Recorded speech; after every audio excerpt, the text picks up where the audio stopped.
Today we are going to be covering customs brokers inbound entry. Now, normally that is rekeyed by hand from a house, airway bill number, an invoice, or a packing list. Let's see how that can be automated from start to finish. I'm going to log in here.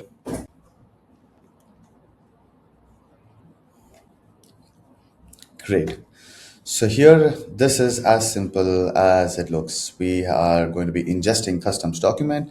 Now, there are multiple ways we can be ingesting documents. Either you could have it sent to an alias address, or we can pick it up directly from your Google Mails or your Microsoft Mails. You can also have chat windows or forms to collect those. Now, once we do that, we are doing OCR to read these documents and understand what's written in them.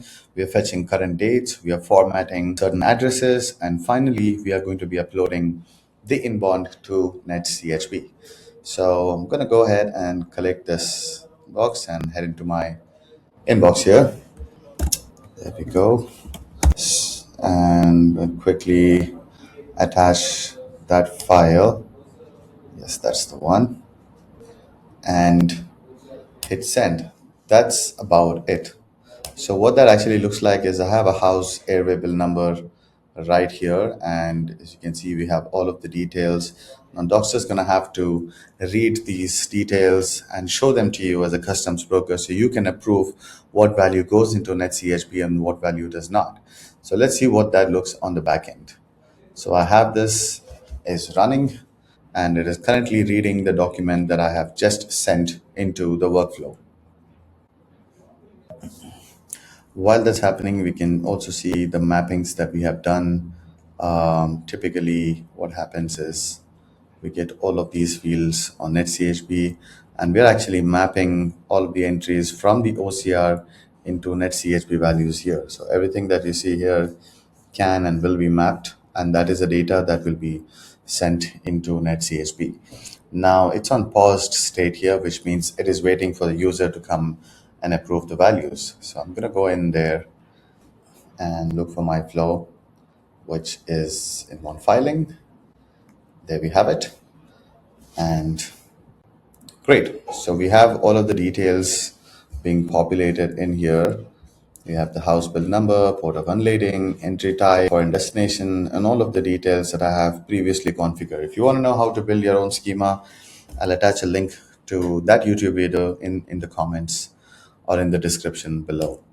Hit approve and submit review. Customs broker, reviewing documents, approving it, and hitting next review. All the workflows will be built in prior. And I'm going to quickly jump back into my workflow. And if I see the runs, I can see this processing as we speak. So this is the inputs and the outputs. So what's going to finally happen is, yeah, so this is the output, and I see my entry has been filed. Let me see if that has come onto NetCHB. Logging into NetCHB right now, logging in.